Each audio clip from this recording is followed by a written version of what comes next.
Baik, Assalamualaikum warahmatullahi wabarakatuh. Waalaikumsalam warahmatullahi wabarakatuh. Bapak Ibu, mohon maaf atas mengganggu waktunya. Lagi terima kasih atas kehadirannya. Yang kedua, dalam rangka kewajiban saya selaku calon bergerak untuk mengimbaskan terkait dengan budaya positif. Terkait budaya positif, seperti disampaikan oleh rekan kita, kami kurang lebih sama. Jadi saya sudah berbagi materi sebenarnya, walaupun tekanannya berbeda. Kegiatan kali ini bisa melibatkan kita diskusi, ya diskusi saja. Nanti ada hal-hal barangkali yang sama, alhamdulillah. Nah juga ada senior Pak Biasa, dan diskusi penguatan barangkali apa yang kurang dari saya, Bapak Ibu bisa dapatkan nanti apa yang sudah saya terangkan, barangkali nanti bisa dituju yang baik, yang kurang gitu.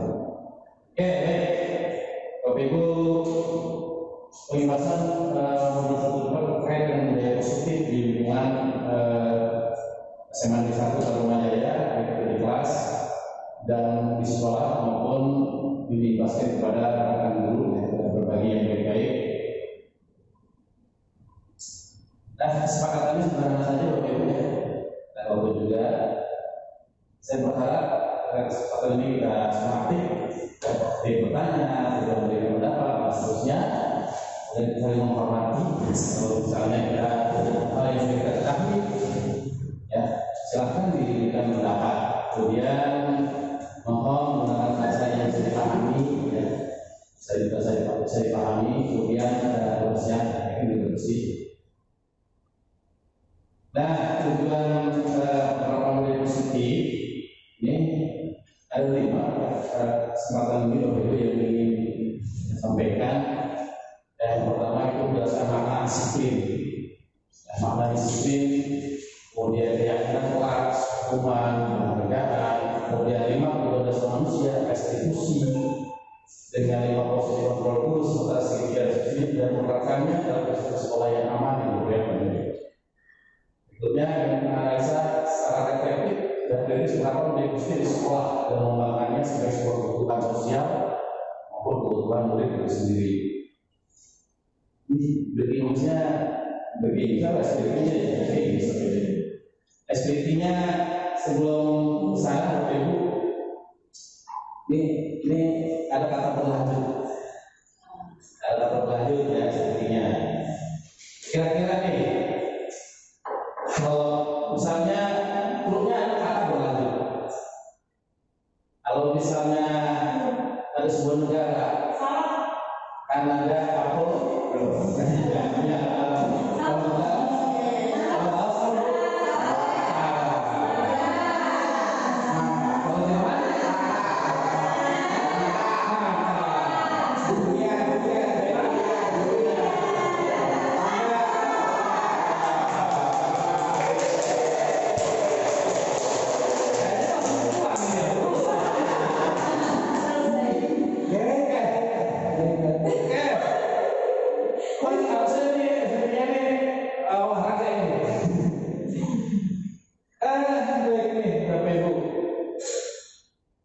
ada pemantik sebelum kita ke arah disiplin positif.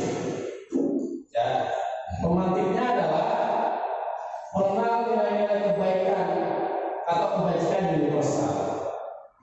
Ada yang sudah dengar itu atau sudah mengetahui apa sih nilai-nilai kebajikan, nilai kebaikan atau nilai kebajikan universal? Ada yang pernah dengar? Ada yang pernah dengar? Ada yang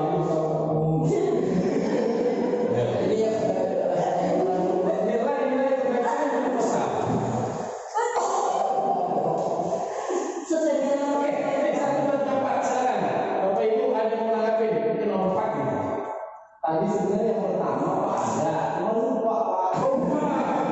Ya, kita bisa itu ya. Atau misalnya langsung ke nomor terakhir, hukuman, konsekuensi, restitusi bedanya apa? Silakan siapa yang mau menanggapi 1, 2, 3, 4. Dan tahu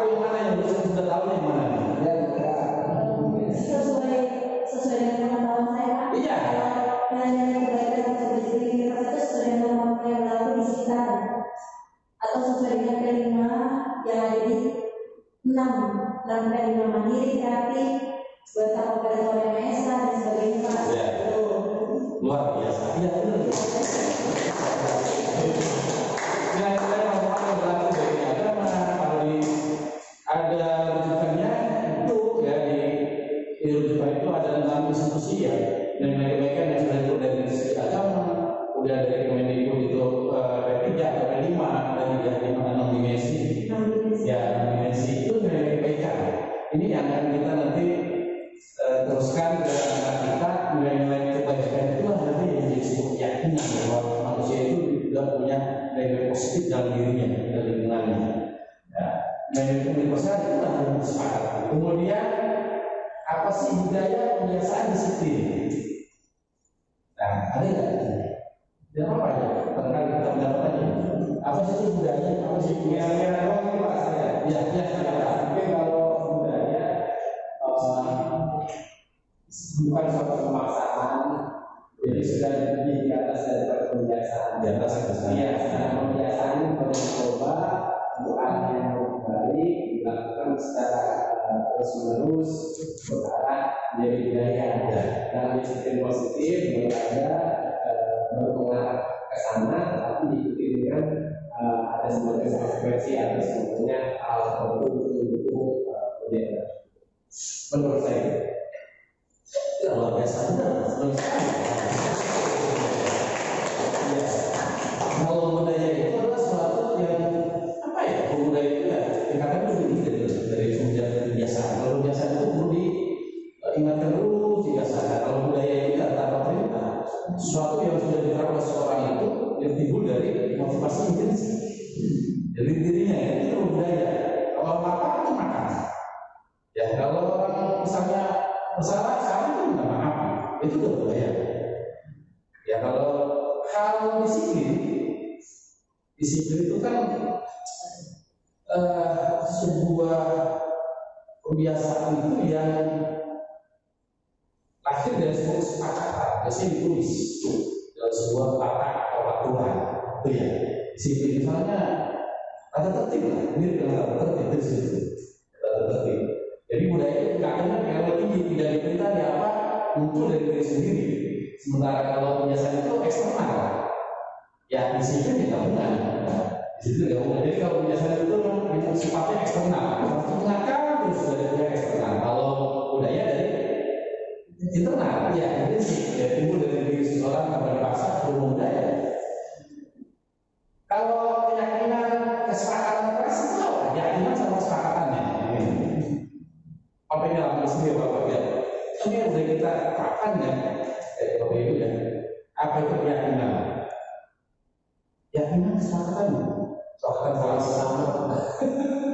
Keyakinan apa ya? Keyakinan kesepakatan. Kalau sudah disepakati, diyakinkan. Kalau kesepakatan harus diyakini. Kalau kesepakatan itu kesepakatan keras bisa membuat aturan yang disepakati bersama.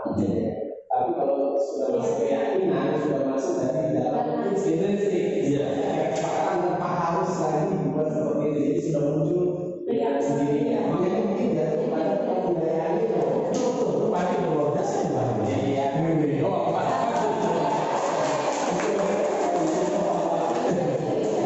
Iya, kalau keyakinan itu sesuatu yang diyakini, kesepakatan itu timbul dari sebuah keyakinan. Keyakinan itu dari mana? Diambil dari nilai-nilai kebajikan. Nilai kebajikan itulah yang mendasari sebuah keyakinan. Jadi keyakinan itu berdasarkan dari mana? Dari nilai kebajikan, dari keyakinan, dimensi, dari kebajikan norma agama, norma sosial. Misalnya kalau orang bersalah harus minta maaf, ya itu nilai kebajikan.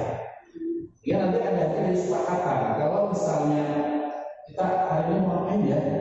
Belajar satu jam ke depan, nah, itu jadi sebuah kesepakatan. Jadi kesepakatan itu timbul dari sebuah keyakinan. Komunikasi dua arah. Kalau di kelas itu adalah dengan sesuatu. Apa keyakinan Anda pada hari ini supaya Anda termotivasi belajar? Ya itu berarti motivasi ini sih.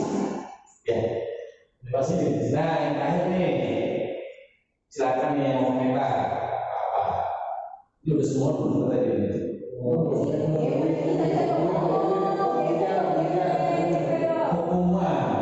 Ini saya kelas yang terakhir ini hukuman, konsekuensi, restitusi. Tamatan.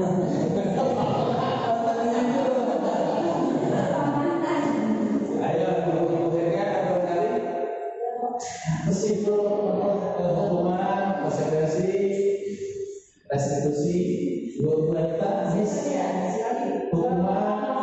Konsekuensi itu dia sudah ada kesepakatan jelas. Konsekuensinya jadi misalkan ada yang tapi kalau hukuman itu dia bisa ada kesepakatan. Jadi muncul langsung. Ya, hukuman langsung. Ya, kalau restitusi pergantian ya. Kalau konsekuensi, Kalau ada ada kesepakatan. jelas itu. Ini misalnya kalau konsekuensinya seperti ini. Kalau restitusi, Kalau pergantian kalau restitusi ada setelah restitusi sadar masih pertanyaan. Apa ya sifatnya sebuah penyadaran orang kesalahan, tapi tidak menuduh orang itu bersalah, tapi dia sendiri yang menyadari kesalahan. Itulah. Ya, terima kasih.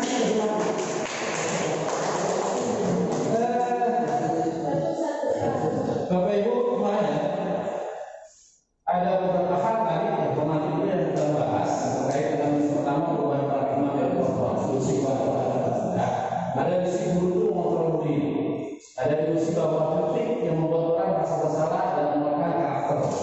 Kemudian ada ilusi bahwa semua perubahan positif itu efektif dan bermanfaat. Ia lain ilusi bahwa orang dewasa dari untuk memaksa adalah paradigma teori kontrol dalam pembelajaran. Jadi guru itu sifatnya mengontrol. Ini yang akan ke depan bagi guru itu paradigmanya itu harus berubah. Bahwa guru itu mesti kontrol terhadap murid. Kritik membuat orang merasa bersalah, membuatkan karakter. Nah ini juga harus dihindari. Harus dihindari. Kemudian ilusi bahwa semua protokol itu efektif dan bermanfaat. Ini harus dilaksanakan. Dan semua orang bisa menikah untuk memaksa itu juga harus dihindari. Yang hal-hal poin ini yang saya tekankan. Oke, berikutnya budaya positif. Apa sih itu budaya positif? Itu menurut pelaksananya pembelajaran yang positif. Nah, suasana positif akan membuat pembelajar lebih menyenangkan. Pas belajar berjalan tanpa beban, tekanan, atas keinginan sendiri, kesadaran sendiri yang ada dalam diri peserta didik. Ini suasana positif. Kemudian suasana positif juga akan membuat karakter positif seperti strategi sehingga akan menjadi budaya positif. Nah, strategi ini dan budaya positif lingkungan itu suasana positif. Nah, budaya positif adalah keyakinan dari kebiasaan-kebiasaan di sekolah yang berpihak kepada peserta didik atau murid, sehingga peserta didik menjadi pribadi yang bijaksana dan bertanggung jawab. Itulah budaya positif.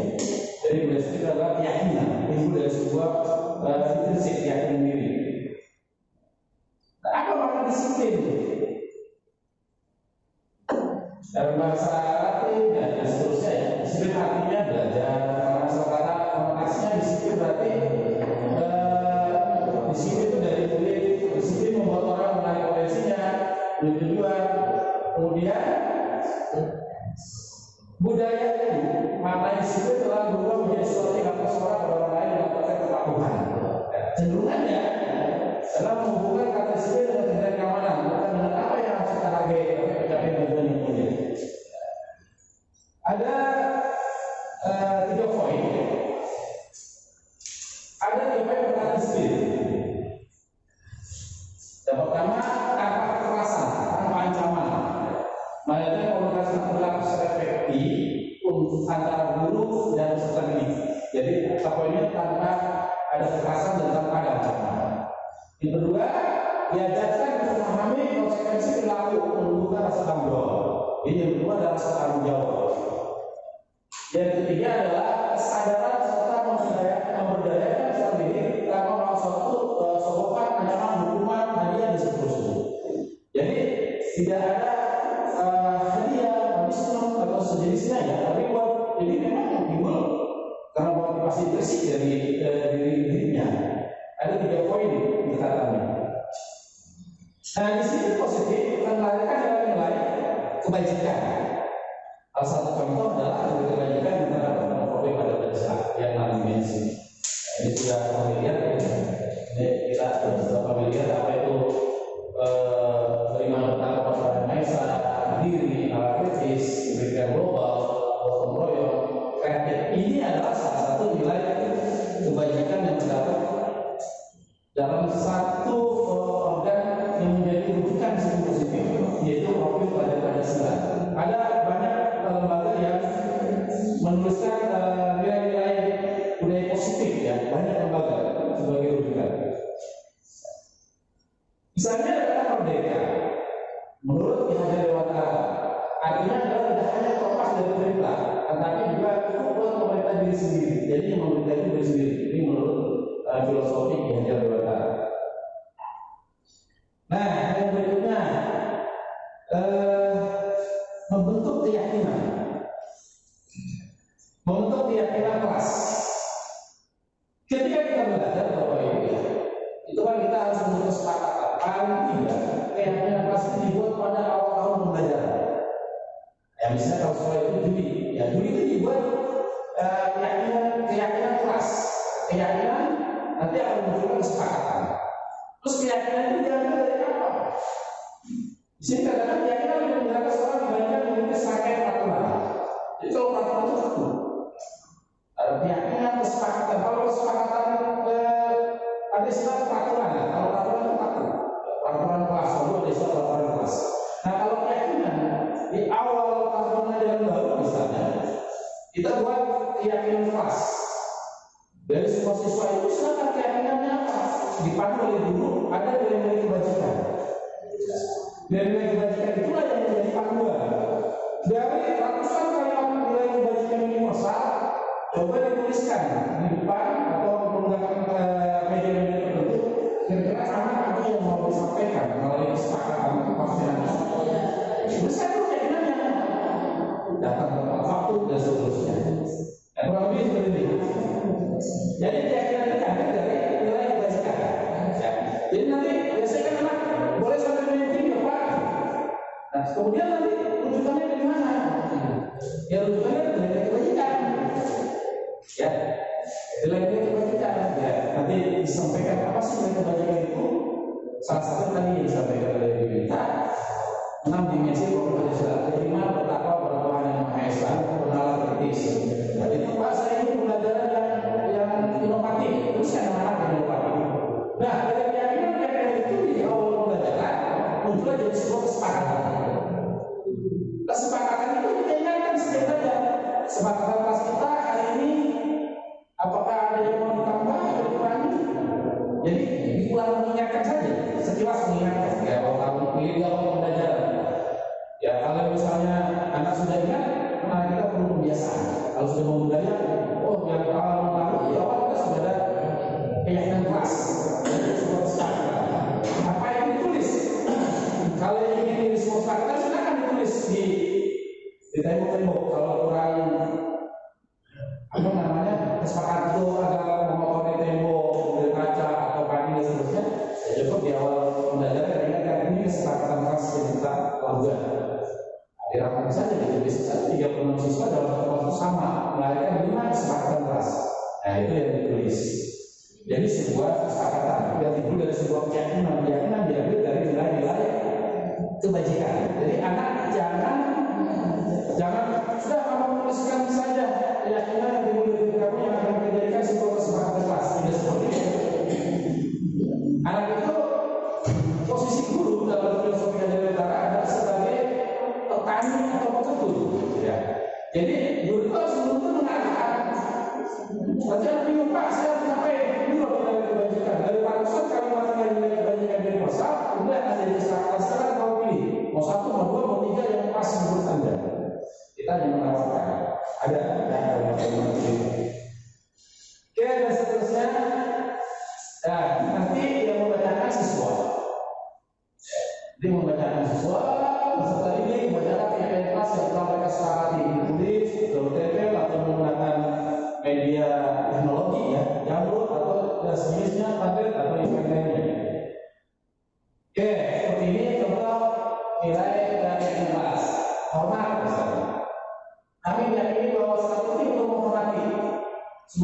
dan barang milik orang lain. Kemudian kata pekerja, kami yakin bahwa salah satu itu untuk mengerjakan segala pekerjaan atau mengikuti kegiatan yang telah ditugaskan. Kemudian ada lagi, setelah diterima dan memiliki, kami meyakini bahwa sangat penting untuk merasa diterima atau pada satu kelompok saling peduli satu dengan yang lainnya, atau dilarang membuang sampah. Tapi tidak boleh pihak yang lepas itu menggunakan kalimat-kalimat negatif. Dilarang membuang sampah, ya kan? Dilarang datang terlambat, jangan datang terlambat. Kalimat-kalimat negatif itu tidak boleh di dalam budaya positif. Sebab ada kalimat negatif tidak boleh dijadikan sebuah narasi yang keras. Berarti tidak boleh jangan negatif dengan ada kata negatif masuk gitu Pak. Lebih cepat kita masalah orang itu menggunakan kalimat-kalimat positif. Misalnya kalau terkait dengan kebersihan, nilai kebersihan, berarti kan menjaga kebersihan kelas. Jadi itu bukan membuang sampah pada tempatnya, membuang sampah pada tempatnya. Jadi nanti dalam keyakinan itu jangan menarasikan kata atau kalimat negatif. Jangan, tidak boleh, dilarang itu kalimat peraturan namanya. Ya, jadi ya mohon ingat-ingat aja. Ya kalau misalnya membuang sampah sembarangan, berarti membuang sampah pada tempatnya. Menjaga kebersihan, ya seperti itu saja. Oke, baik. Kemudian berikutnya itu 5 kebutuhan dasar manusia. Sebagai guru, pendidik, kita harus mempunyai dan memahami dan mengerti bahwa ada 5 pokok kebutuhan dasar manusia yang harus dipenuhi. Ini yang akan membuat orang itu merasa aman, nyaman dalam sebuah belajar. Kita harus tahu apa sih kebutuhan manusia ini? Sama. Manusia itu butuh bertahan hidup, survival, bertahan hidup. Kemudian manusia itu butuh kasih sayang dan rasa terima. Karena kita butuh diterima. Butuh disayang, butuh diterima, ya. Itu aja namanya. Kemudian butuh pengakuan atas kemampuannya. Atau kamu tuh bisa. Tidak boleh kita, jangan. Kamu itu bisa, harus terus berusaha dan berjuang. Kamu itu bisa, tapi kalau udah bisa jangan tapi. Tidak boleh mengeluarkan kata negatif. Makanya kalau bikin soal itu melainkan kecuali bukan itu boleh sebetulnya. Ya, jadi diusahakan dihindari ya kalimat-kalimat negatif. Kenapa? Karena rangsangan diterima di otak kita itu yang negatif itu cepat daripada yang baik. Kurang lebih seperti itu. Kalau sudah terlanjur ya kita akan memperbaiki. Berikutnya nih, kebebasan. Orang itu butuh kebebasan. Siswa butuh bebas. Nah, sebagai guru tentu kita harus melakukan kebebasan seperti apa? Ya. Merdeka yang seperti apa? Hanya kita sebut di sini sebagai fasilitator, sebagai ibaratkan kalau jadi wartawan itu sebagai tukang kebun, petani. Tumbuh kembangnya bibit itu, yaitu kan bagaimana seorang petani mengarahkan terus dari benih dirawat terus dipupuk dan seterusnya. Ini perlu kebebasan, tapi kebebasan itu harus diarahkan. Guru misalnya mengarahkan dan mengarahkan ke arah yang lebih baik sesuai dengan kodrat alamnya, kodrat zamannya yang sama antara kita dengan anak-anak. Jadi kebebasan itu menyesuaikan kodrat alam dan kodrat alam sekarang saja, zamannya saja. Jadi berbeda alam dengan kita berbeda.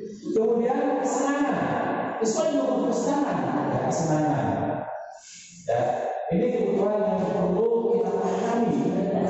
Ya, perlu kita pahami. Ada 5 pokok kebutuhan dasar manusia.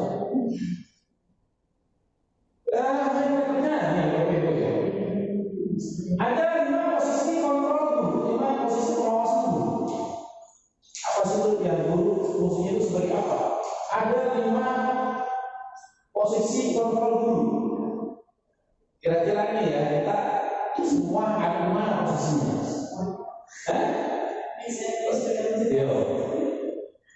Ya, apakah menghukum atau tidak menghukum, atau fungsinya sebagai teman, sebagai pembuat rasa bersalah, sebagai pemantau, sebagai manajer. Ini kalau diibaratkan. Sama kita ada posisinya apa sih?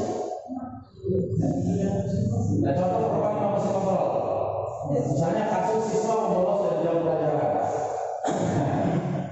Kira-kira posisi kita sebagai guru gimana? Apa menghukum? Dia kalimat-kalimat kata-kata menghukum. Dan tadi kan menghukum tadi sampaikan misalnya.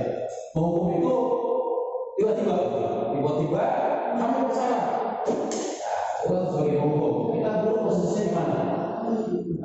Misalnya depan atau yang orang sekolah lalu berlari dari lapangan, anak langsung dari lapangan setelah kemudian ada posisi guru rasa bersalah. Berapa kali guru harus memberitahu kamu, guru kecewa sama kamu, berkali-kali salah ulangi. Kenapa sih kamu melakukan lagi? Saya malu loh sama kepala sekolah. Ini posisi penting. Orang kasih semua ini ya, kita biasanya posisi yang paling akhir, posisi pertama. Yang berikutnya sebenarnya, ayolah tapi ya buat apa bolos? Buat guru bangga. Kalian ini tidak apa-apa. Kamu tidak tahu masalah.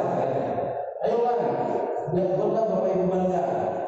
Jadi itu hanya sebagai teman. Sebagai teman, ada posisinya ya sebagai teman. Nah sebagai teman misalnya, kamu sudah melanggar. Apa peraturan dan konsekuensinya? Sebagai pemantau. Jadi peraturannya saya begitu ya. Kalau kamu tambah konsekuensinya untuk sampah sekali, seperempat sampah organik. Nah ini pemantau. Yang lainnya aja.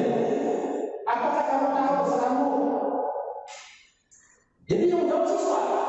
Kamu tahu nggak kesalahan kamu? Tahu kok kenapa? Bolos. Kira-kira bagaimana kamu memperbaiki kesalahan kamu? Jadi siswa yang ditanya, dia mengalami kesalahannya, kita tidak menjustis siswa yang ditanya. Kemudian bagaimana kamu memperbaiki kesalahan kamu? Ya kan? Dia yang mencari jalan keluarnya. Memang gaya-gaya seperti itu kita. Nah, posisi yang paling bagus itu diusahakan adalah posisi yang terakhir. Ya, posisi yang terakhir penerapan inilah penerapan restitusi. Kita memberikan konsekuensi kepada siswa, ya, tetapi siswa tidak dijustis bahwa dia itu salah. Siswa mengalami kesalahannya dan dia akan memperbaikinya sendiri, mencari solusi sendiri. Kita hanya fasilitasi. Oke, akhirnya di YouTube lamanya saya kasih ya. Nah, seperti lagi, ada contoh lagi. Ini yang Bapak Ibu, saya ingin share di bagian terakhir ini, di bagian posisi kontrol guru, ya.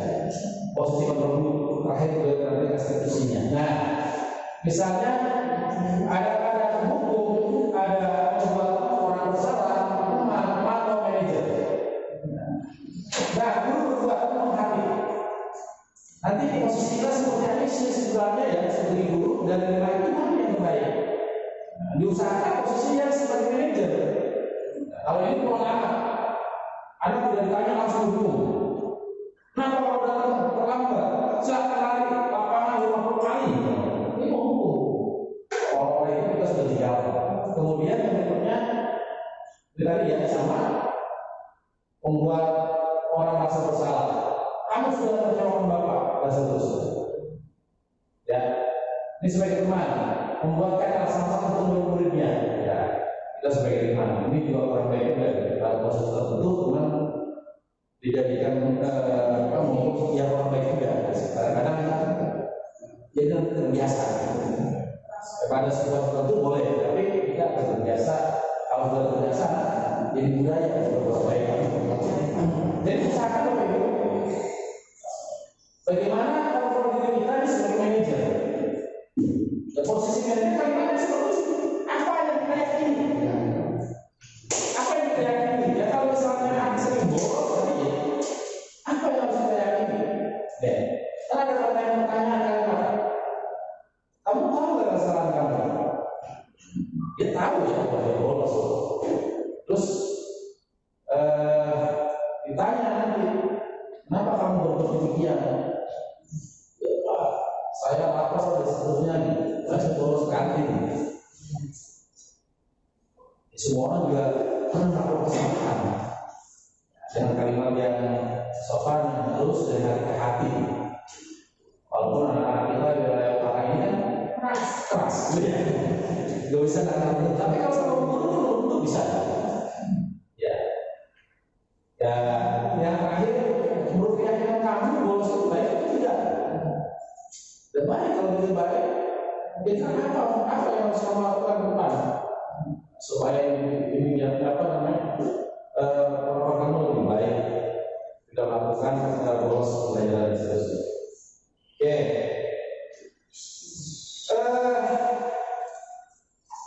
Masih nih dulu, ada yang mau tadi memberikan apa? 5 kontrol ya, 5 kontrol guru. Oke, yang terakhir. Yang terakhir ini restitusi. Ada istilah hukuman, ada istilah konsekuensi, ada istilah restitusi. Nah, kalau hukuman itu tadi tanpa kesepakatan ada suatu yang dilakukan hukum tanpa ditanya. Kalau konsekuensi kan memang sudah menyadari bahwa itu adalah sebuah kesepakatan yang dilakukan, ada konsekuensinya. Kalau restitusi ada proses tindakan kondisi bagi murid untuk memperbaiki kesalahan mereka. Ya, mereka bisa kembali pada kelompok mereka dengan karakter yang lebih kuat. Dari kesalahan-kesalahan itu, dia berusaha lebih baik, lebih baik. Dan guru posisinya hanya sebagai manajer, tidak menghukum. Manajer, ya. Jadi ada beberapa tindakan di sini dikenal dengan istilah segitiga restitusi, triangle restitution. Ada 3 segitiga restitusi menurut Diana Boston. Ya. Apa itu segitiga restitusi? Itu merupakan tahapan tindakan yang dilakukan guru yang bertujuan agar masalah ini dapat mencari solusi untuk masalahnya. Ya, masalahnya. Dan kemudian kita orang seperti apa yang menginginkan tahu bagaimana mereka harus melakukan orang lain menjadi lebih memiliki tujuan disiplin positif, memulihkan dirinya setelah berbuat salah, serta menjadi orang yang menghargai nilai-nilai kebajikan yang dipercaya. Jadi sebenarnya nilai-nilai kebajikan yang dipercaya menurut yang bersangkutan. Ada 3. Yang pertama adalah menstabilkan identitas.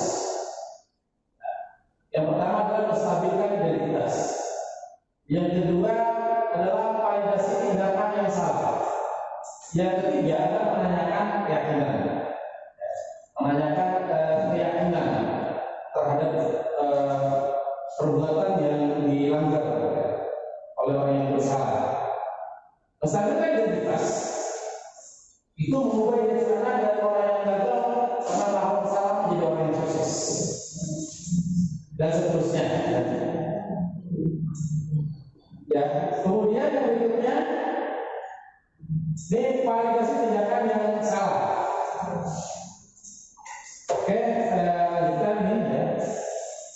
Dulu ya, ada 3 langkah. Ini langkah yang pertama adalah menstabilkan identitas. Jadi ini dari contohnya ya, kita semua ada kalimat kunci ini. Kalau misalnya ada peserta didik kita melakukan kesalahan, apa yang harus kita lakukan dengan pola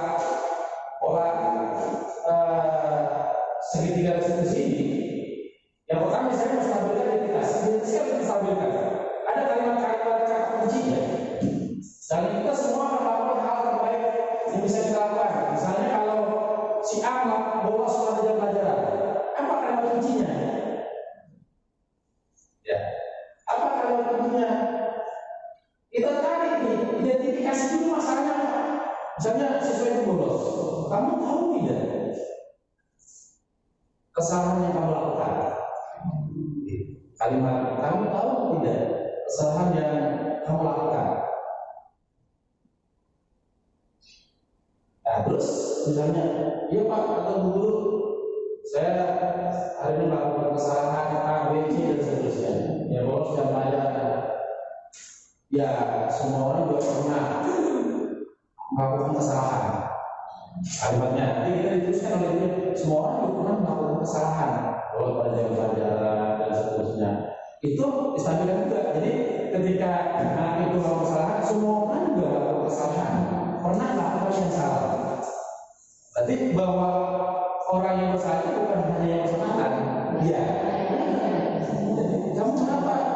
Kamu tahu tidak apa yang kamu lakukan kesalahan yang hari ini? Iya, saya seorang melakukan itu, dia semua orang juga pasti berbuat salah yang demikian. Ya, itu kalimatnya, kalimat apa namanya, kalimat menstabilkan identitas bahwa kesalahan itu adalah ada pada diri manusia. Nah, kemudian kalimat berikutnya pada tindakan yang salah. Kenapa kamu berbuat demikian? Ya alasannya. Dan kenapa kamu berbuat kesalahan tersebut? Dia tanya. Ya A, B, C dan seterusnya. Nanti anak itu menjawab. Ya. Anak itu menjawab. Semua perilaku memiliki alasan. Alasannya apa? Biarkan anak itu yang menjelaskan. Jangan di bapak ibunya. Kamu itu langgar A, langgar B gitu. Saya gitu, kurang seperti itu ya. Kalau itu sesuatu. 3 kali terlambat, poinnya ini gitu ya. Ya itu memang kadang-kadang ini semua sudah kita lakukan. Jadi biarkan anak itu membedakan. Dia membedakan itu nanti kalau misalnya begitu. Apa alasan kamu melakukan kesalahan itu? A, B, C, D dan seterusnya. Pasti anak itu akan begitu. Karena saya kalau pembinaan itu dipikir begitu, anak itu butuh apa, gini-gini dan seterusnya. Ada anak itu butuh kalau kita bicara baik-baik. Kalau kita udah datang udah mau pun, kamu dia nggak mau, berhenti saja dan seterusnya. Nah, kalimat yang ketiga ini, langkah yang terakhir adalah menanyakan keyakinan. Nah, kalau itu menurut kamu salah, menurut kamu itu keyakinan kamu itu sudah sama dia sih. Ya salah. Nah, kalau salah, bagaimana caranya? Menurut keyakinan kamu, yang salah itu bisa memperbaiki. Gimana caranya? Kalau misalnya datang terlambat, iya saya akan bangun lebih awal lagi. Ya anak yang jawab. Oke, saya kemarin gini. Ini contoh restitusi ya. Contoh restitusinya ya.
Baik Bapak Ibu, sudah jelas ya. Saya tidak akan seperti ya. Jadi nanti berharap tindakan segitiga refleksi itu dilaksanakan berulang. Ketika di kelas itu ada anak yang tidur, pasti tidurnya jangan di tempat belajar. Dipanggil, kenapa? Kamu tahu tidak kenapa kamu saya panggil? Ya, Bu, saya tidur. Kenapa kamu disuruh seperti itu? Nah, ya, nanti dia tadi jelaskan. Tidak, saya mau begadang dan seterusnya. Itu kadang-kadang yang tidak terlewatkan, yang terlewatkan dari kita sebagai pelajaran restitusi ini kita tidak laksanakan. Ya langsung kamu kenapa tidur? Tapi kita harusnya seperti itu Pak ya, dipanggil betul. Tapi ketika kayak observasi atau kondisi kita di on the spot gitu Pak, biar sesuatu muncul. Ya bisa dipanggil kalau observasi paling tidak diingatkan. Ya kalau kenapa tidur, berharap kalau yang sensitif tidak bisa. Iya, tidak bisa menggali secara menyeluruh. Kamu, ya Pak, kalau saya mengelola itu, ya sudah ya, jangan mengganggu lagi. Kalimat jangan, kan tidak boleh ada kalimat negatif. Memang nggak bisa kita panggil ke orang sendiri. Ya, edit tadi ya. Begitu.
sebelum kita belajar, mari sama-sama kita berdoa.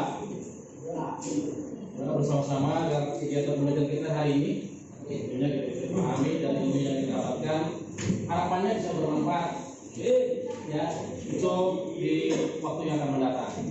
Tujuan belajar ilmu yang dipelajari tentunya mendapat manfaat. Nah, silakan ada yang mau memimpin doa.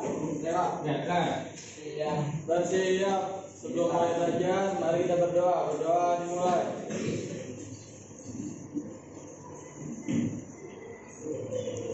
Doa selesai. Mari salam.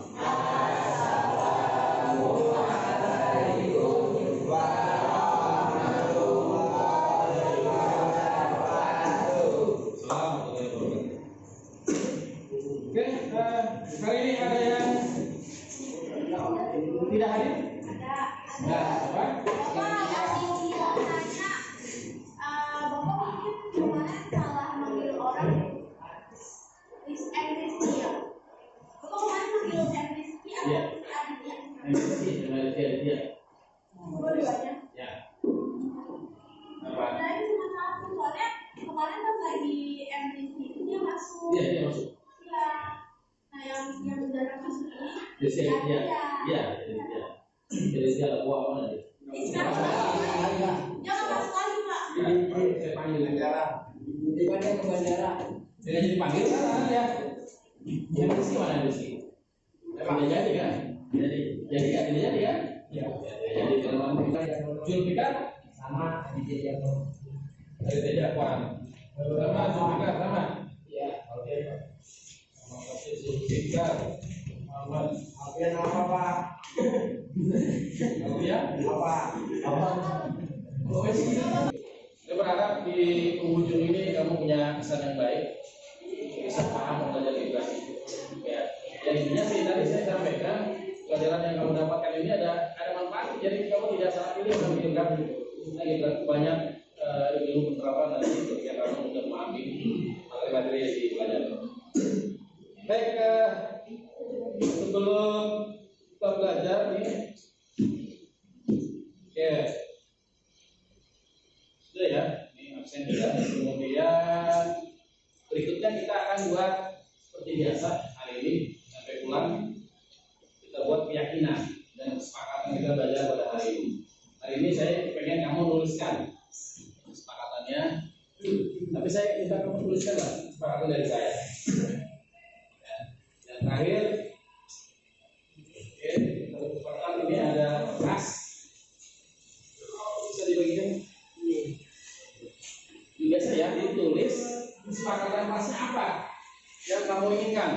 Misalnya belajarnya serius dan santai. Saya itu lebih santai teman.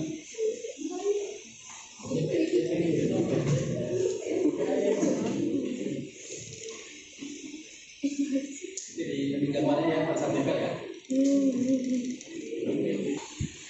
Itu yang cepat kita lakukan.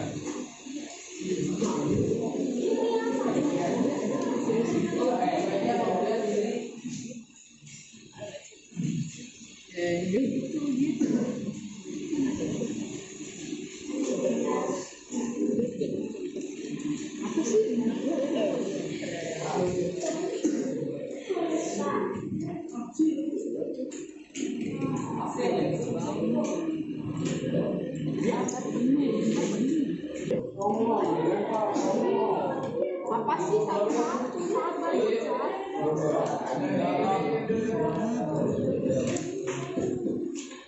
Siapa?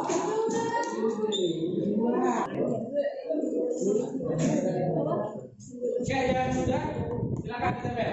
menjaga kebersihan. Oke, yang sudah ditempel. Ya, sekarang kita tempel aja. Ya, gimana aja, bebas. Tempel. Ya. Biar rapi ya. Terus, biar rapi.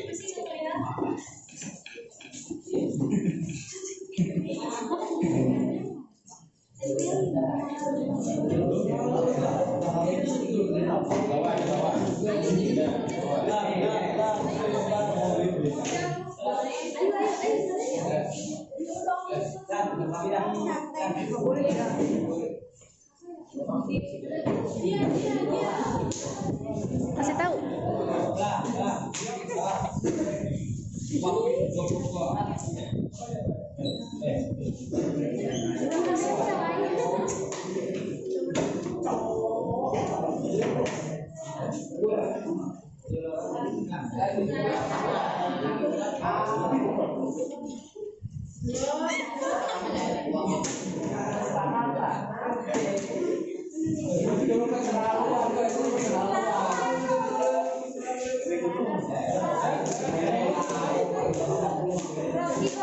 Oh guys, jadi kita habis buat kesepakatan kelas. Jadi saya kesepakatan kelas kelas 11A. Tapi jangan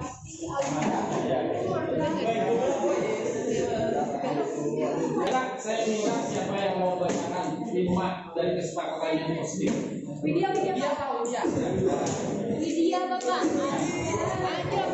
Yang positif ya, yang positif. Ya, silakan. Belajar. Belajarnya santai terus. Ya. Ya, serius harus jelaskan materi.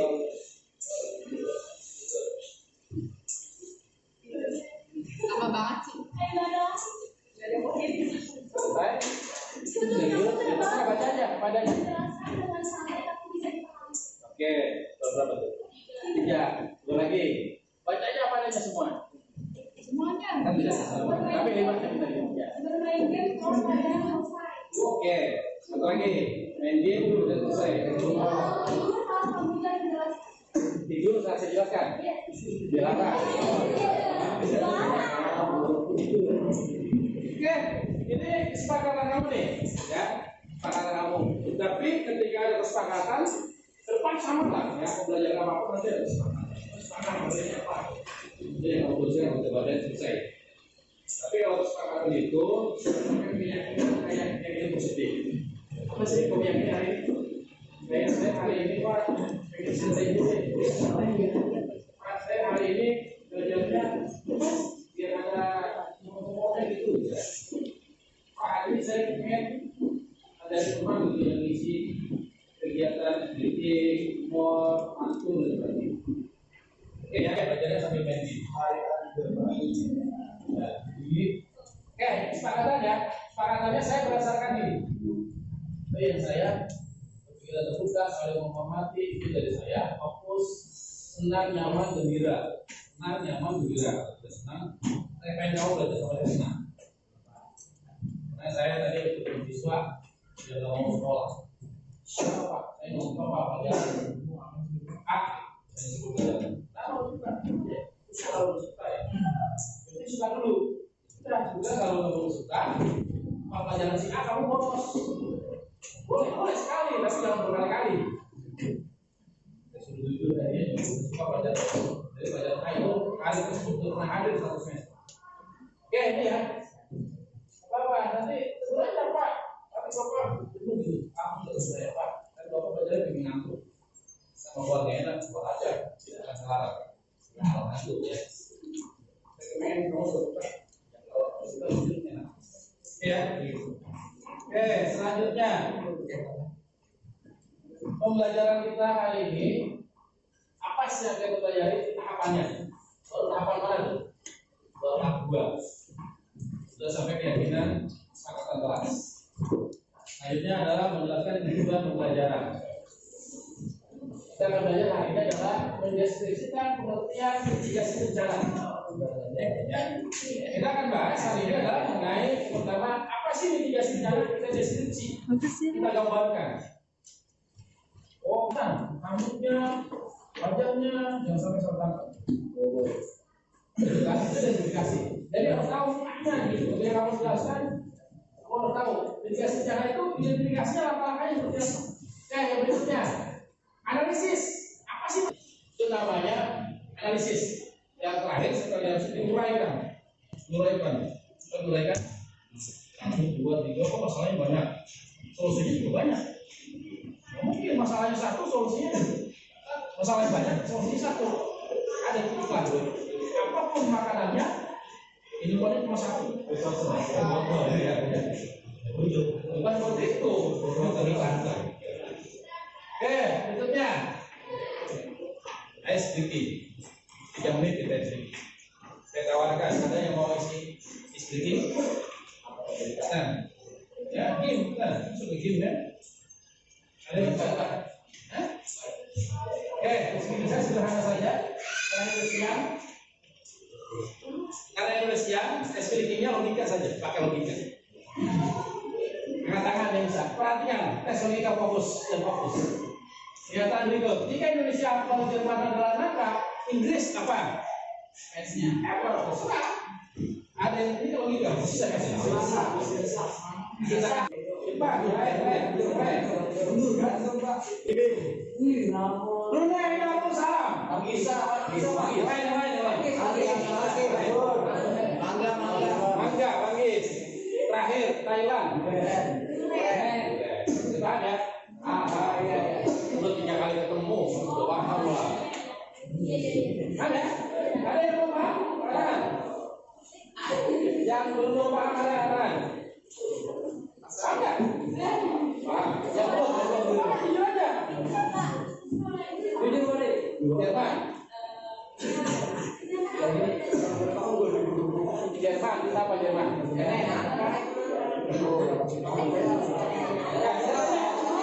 Ada yang belum paham? Paham ya? Belum paham ya? Saya tidak menjelaskan. Oke, berikutnya. Pertanyaan untuk nanti. Ini sudah ya, 1, 2, 3. Fokus, kembali sudah. Ada gambar ya, Pak? Apa kan? Jawabannya enggak ada. Aduh.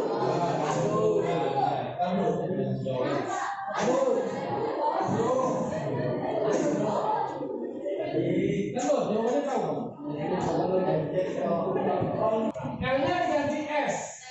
Semangka.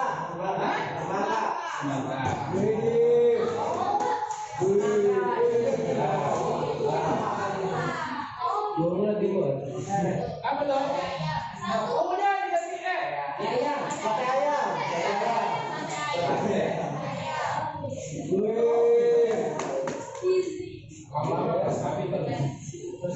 Tempok.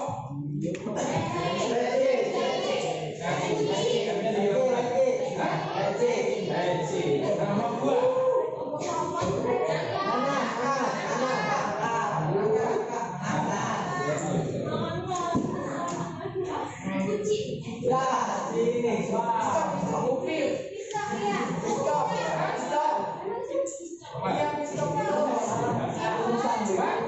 Bisa, cok.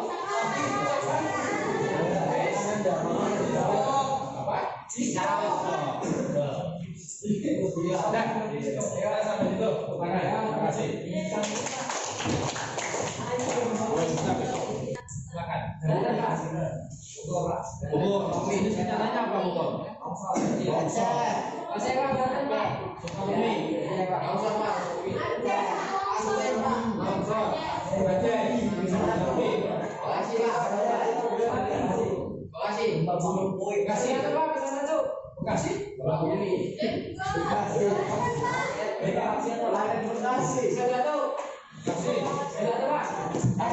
Bencana manusia kali ya? Banjir. Jangan sebut lagi. Banten apa? Longsor ada. Banten ada longsor tempat. Oke, saya. Indonesia itu banyak bencana, bahkan Indonesia itu negara yang darurat bencana bencana. Kenapa? Karena Indonesia adalah masuk ke dalam 2 pertemuan lempeng benua Rusia dan benua Pasifik. Ada 2. Oke, kita ke materi. Oke, hasil mitigasi bencana Ya, upaya untuk mengurangi risiko korban baik material, ya kan, maupun manusia. Jadi mengurangi. Apakah bencana itu bisa dihilangkan? Bencana tidak bisa dihilangkan. Contoh cara mengurangi bencana, misalnya banjir. Bagaimana cara mengurangi bencana banjir? Jangan buang sampah. Ya biasanya buang sampahnya setiap hari seminggu sekali. Biasanya dibuang ke sungai, ditimbun, dipilah. Ya banyak potensi sampah yang dijadikan bahan 3R. Apa 3R? Recycle, reuse, dan reduce. Itu semua punya nilai ekonomi. Kamu tanya pemulung, kenapa cari sampah? Kenapa? Sampah yang di dalam itu sampah yang dicampur. Sampah mie ayam, plastiknya, pecahan botol yang dicampur itu enggak laku. Kamu juga kalau dicampur enggak laku, bisa. Perempuan laki-laki gitu ya, yang suka kamu misalnya hobi bola, dicampur sama hobi catur, nyambung. Yang satu pengen catur, yang satu pengen bola. Jadi tujuannya itu harus sama, isinya harus sama, jalannya harus sama. Yang satu pergi di Banten, yang satu ke Bandung, yang satu lagi ke Jawa. Terus pengen jalan bareng bisa nggak? Ya, nggak bisa dari tujuan. Sama di dalam menangani mitigasi bencana, tujuannya harus sama. Apa itu? Mengurangi resiko dari dampak yang diakibatkan. Yang namanya bencana itu adalah hukum Tuhan. Yang namanya bencana adalah hukum Tuhan. Dalam agama namanya sunnatullah.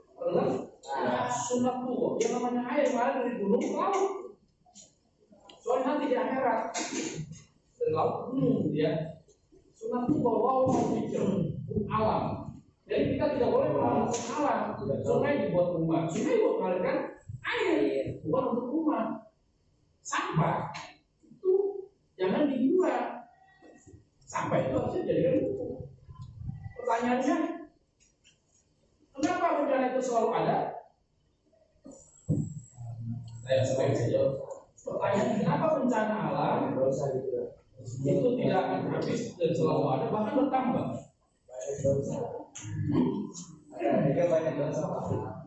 Ya, kenapa bencana selalu ada di alam ini? Ya, apa? Silakan yang mau jawab. Kenapa bebas jawabannya? Karena ada